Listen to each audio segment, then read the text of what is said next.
आदरणीय प्रधानमंत्री जी, उत्तर प्रदेश के आदरणीय मुख्यमंत्री जी, आदरणीय राज्यपाल महोदया,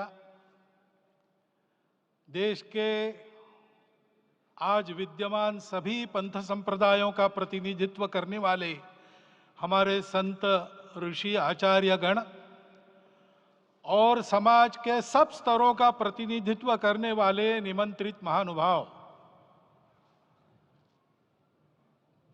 आज का आनंद शब्दों में वर्णनातीत है और उसके वर्णन करने का प्रयास इसके पहले के वक्तव्यों में अच्छा हो गया है। यह भी बता दिया गया है और हम जानते भी हैं कि आज अयोध्या में रामलला के साथ भारत का स्व लौट के आया है।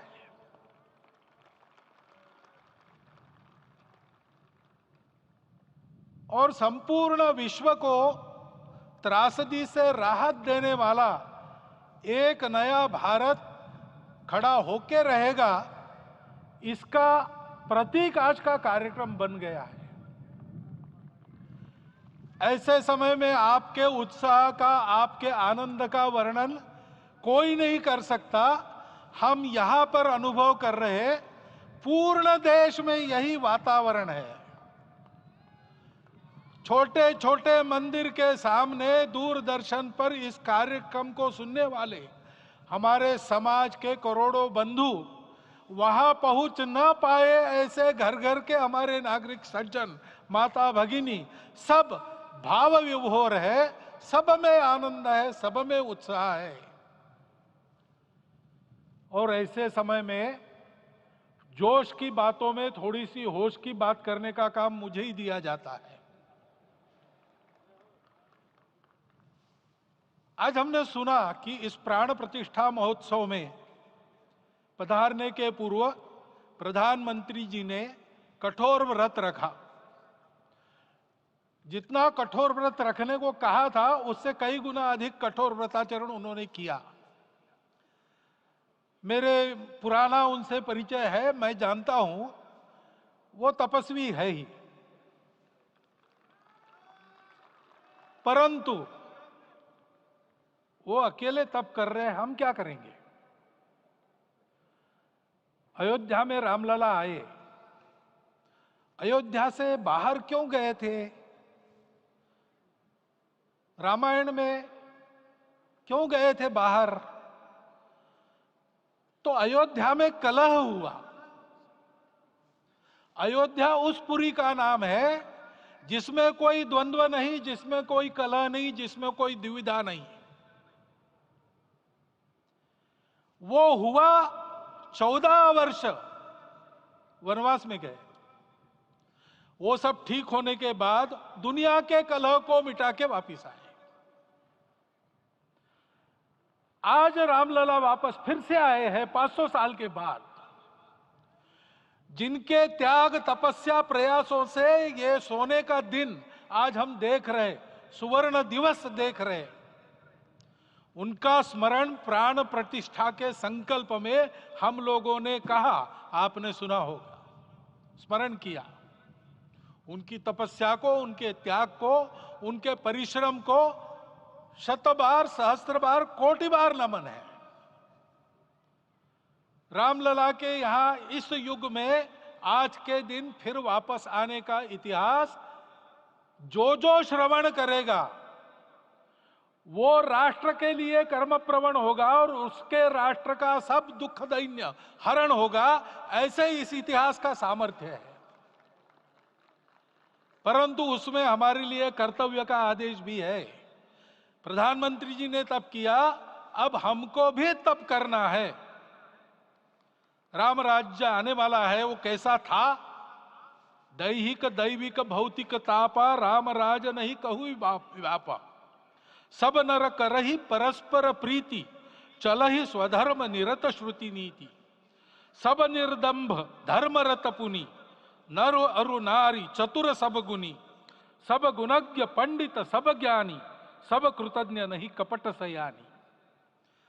राम राज्य के सामान्य नागरिकों का जो वर्णन है, हम भी इस गौरवमय भारतवर्ष की संतानें हैं। कोटि कोटि कंठ उसका जयगान करने वाले हमारे हैं। हमको इस प्रकार के व्यवहार को रखने का तप आचरण करना पड़ेगा। हमको भी सारे कलह को विदाई देनी पड़ेगी। छोटे छोटे परस्पर मत रहते हैं, छोटे छोटे विवाद रहते हैं, उसको लेकर लड़ाई करने की आदत छोड़ देनी पड़ेगी। आखिर है क्या? ये बात बताइए, वो सामान्य नागरिक कैसे थे? निर्दंभ, प्रामाणिकता से आचरण करने वाले, केवल बातें करने वाले नहीं और बातें करके उसका अहंकार पालने वाले नहीं थे।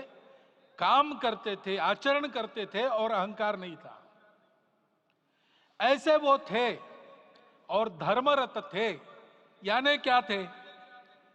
इस पर कठिन भाषा में प्रवचन बहुत लंबा हो सकता है, लेकिन थोड़े में धर्म के जो 4 मूल्य जिनकी चौखट पर धर्म है, ऐसा श्रीमद् भागवत में बताया है, सत्य करुणा शुचिता तपस, उसका आज हमारे लिए युगानुकूल आचरण क्या है? तो सत्य कहता है कि सब घटों में राम है, ब्रह्म सत्य है, वही सर्वत्र है।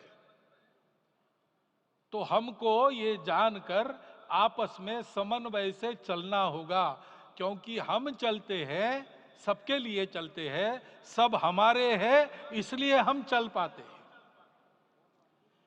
और इसलिए आपस में समन्वय रखकर व्यवहार करना, यह धर्म का पहला जो पैर है, सत्य, उसका आचरण है।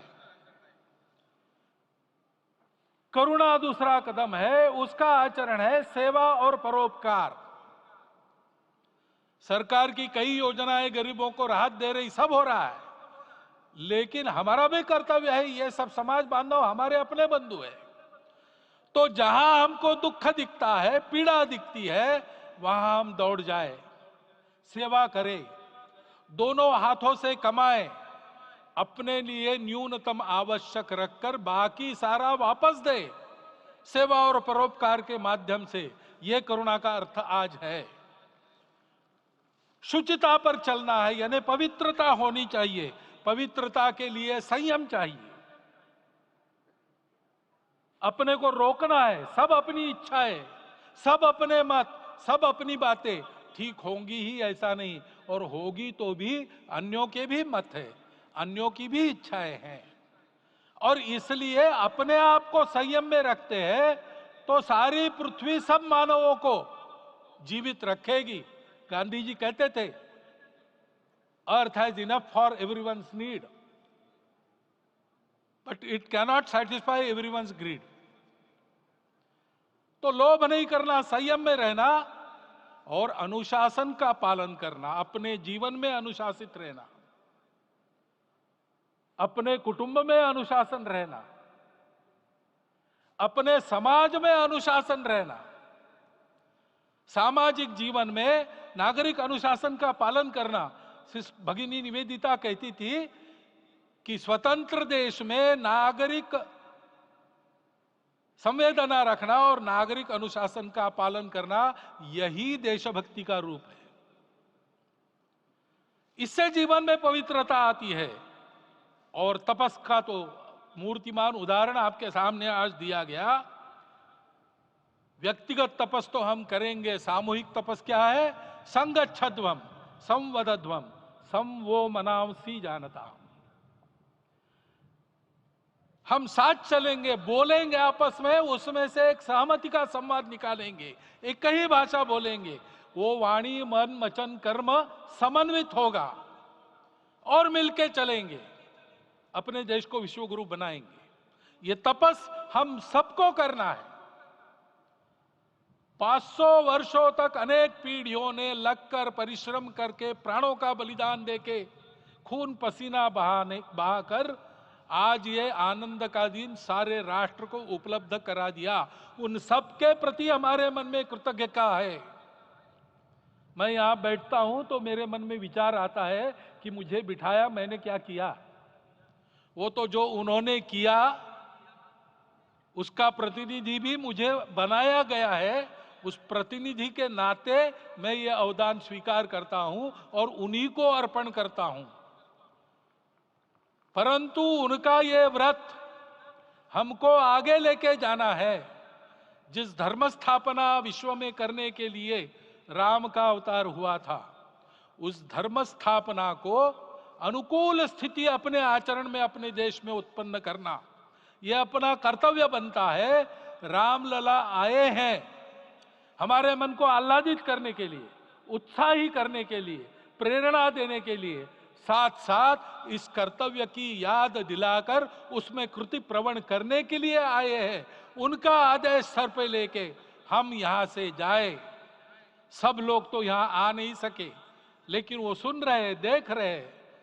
अभी इसी क्षण से इस व्रत का पालन हम करेंगे तो मंदिर निर्माण पूरे होते होते